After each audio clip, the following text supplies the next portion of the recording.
What's up gamers, DreamcastGuy here, reviewing today's Super Mario Maker 2. When it comes to ultra-famous characters in fiction, there's a lot that come to mind, things like Mickey Mouse or Superman, but perhaps one of the most well-renowned, the most recognized, has definitely got to be the Red Plumber himself, Mario. And the complete reason that this character became so famous is because his games are so great. Being crafted so lovingly by Nintendo themselves has made him have such a giant legacy. Here we are now, just so many years in the future, and he's gotten a giant franchise of racing games, weird spin-offs, Mario Party of course, and now Mario Maker. Now, the first game in this franchise is, in my opinion, the very best Wii U game ever made, but this sequel, it feels a little bit weird. I will say that I love this, I had a lot of fun with it, but it still feels like it's not quite enough to earn the 2 at the end of its name. So let's start off by talking about what this really is, because it's something that can be, on the surface, a little bit more complicated than you may assume. Super Mario Maker 2 is simultaneously a toolkit and also a fantastic standalone experience. For those like myself who are just really into playing at different things, there is a huge, expansive thing in this that you can play. First and foremost, there is a newly added story mode that hasn't existed in Mario Maker 1, which basically allows you to rebuild Peach's castle by playing through a bunch of already pre-built levels, 100 of them, and these provide a really nice tour of what makes this game work, how there's different switches and buttons and bosses, and really kind of gives you the initial push to have those creative juices start flowing. And it's also neat because these are definitely developed by a different section of Nintendo themselves.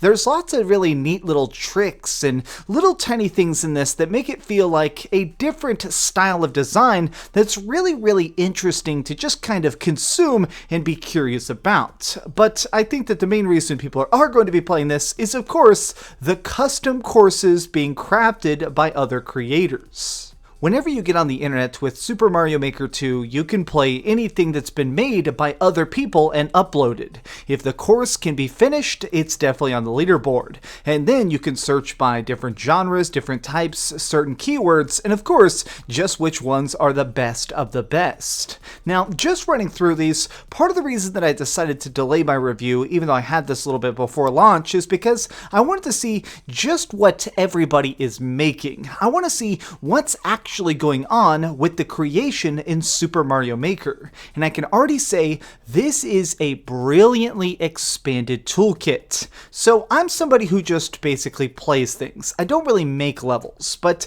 seeing the newly added tools is fantastic. Essentially what they've added in is a lot of small things that add together to be some pretty significant differences. Things like the moving sun, the ability to tinker with the speed and direction of moving screen levels, more options when you want to do stuff like underwater or rising lava levels, or if you want to be really crazy, they have added in an additional entire freaking style, which is Super Mario 3D World.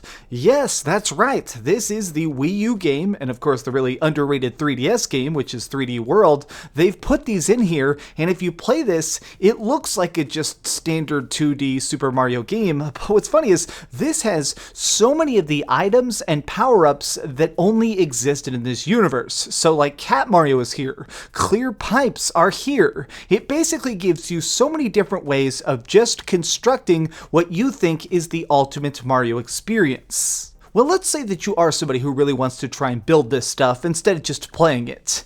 I have to say that a lot of the creation tools have been improved, but this does bring me to, in my opinion, one of the biggest downsides. Now, I'll just say this, I wasn't a huge fan of the Wii U. It had some great games, but I always thought that the Gamepad itself was just such a weird invention, except for this game. So the original Mario Maker back on the Wii U U, you had a gamepad and you had the screen. They were separate screens that worked together to a grander purpose. By holding the touchscreen in your hand, you could use the stylus to basically drag and drop any of the different things you wanted to add onto your map, right? Super simplistic. Well, when it comes to the Switch version, because obviously the Nintendo Switch is a singular device, you basically have to choose if you want to put it on the TV and only use the controller, or pick it up and put it in handheld and only use the touchscreen. It's just not perfect. It's not bad. I'm not saying that it's a huge downside.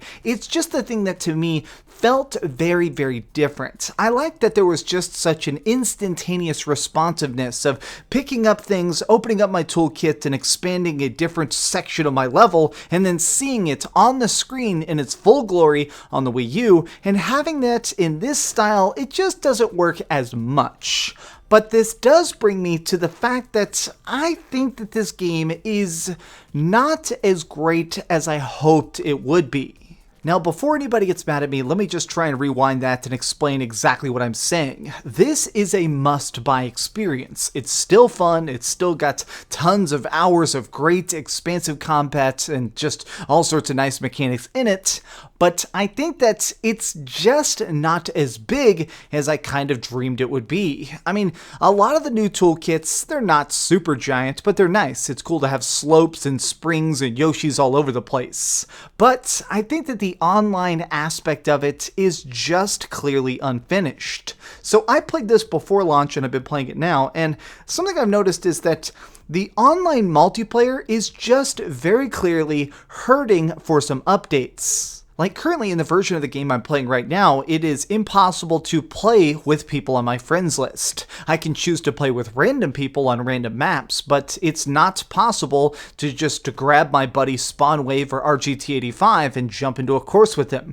It can't be done. Now, additionally, there's the problem of even when I did get into online matches, sometimes they just wouldn't work, and I couldn't figure out why. Sometimes there would be lobbies that were extremely laggy and would just flat out crash from bad latency. Now, this could be people being all over the world, but it seemed like a server issue. But the biggest thing is that this new 4-player multiplayer seems great, but some levels are actually broken by it. Like if you make something where you put a car in a level and you have to drive that car over a jump and be the first person to grab a flag, well, then that means that if you are the one person who got behind the steering wheel, you're going to survive, and the other 3 people are going to be absolutely screwed. I've seen people get stuck in death loops where they die and respawn and die and respawn in like a corner of the map and get to do absolutely nothing. There's no optimization yet. I feel like if you tag your map multiplayer, there needs to be some sort of AI optimization that can make it where it's actually playable by 4 people instead of being playable by 1 person and dieable by 3. It's just one of those things where I loved this game. I had a blast with so many of the things in it, and I think that the expanded story mode is nice. I just wish that this was a little bit more polished. Really, if I had to sum this up, I'd say that it's nearly perfect, and I'm being serious about that, in that there is so much just genius mechanics working behind the scenes. So many different elements of this that are so raw and impressive and just so smartly technical in how they operate. But that's why it does annoy me when things don't work. If every other thing is so good, it just irks me when I see another freaking server crash, or another tool that just doesn't seem to be working as fluidly as it absolutely deserves to be. Even still, I can easily say that this has been a marvelous experience, and I certainly don't regret buying this. It has been a great time, and I'm hoping that a lot more people jump into it, and I'm so curious to see what the community ends up making next, because I'm definitely going to be there trying to smash the next item block and try and crush the next Koopa. Okay, so we've heard some good and some bad, but let's go over the ratings board and put a big number on it. I am giving Super Mario Maker 2 a 9 out of 10. It may sound like I'm trying to highlight the downsides of this a bit too much, but it's just the fact that this game plays so well. Every jump is so nice, every single time you clear a gap is so thrilling, that I just wanted to try and basically make this be a little bit of a warning.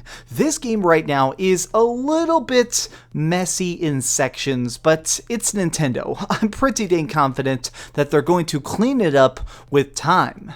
Thanks so much for watching, gamers. If you enjoyed this video, please give it a like, share with your friends, and subscribe if you haven't already. But do me the biggest favor of all and keep dreaming. And I just drank a giant Red Bull in about one shot, so if I'm talking a little bit funny, it's because I am very caffeinated. Thanks so much for watching that video. If you want to see something else, you can always click this link to see what I put up last, or, subscribe and see what's coming up next. Also, I promise that whatever I do, it'll try not to suck.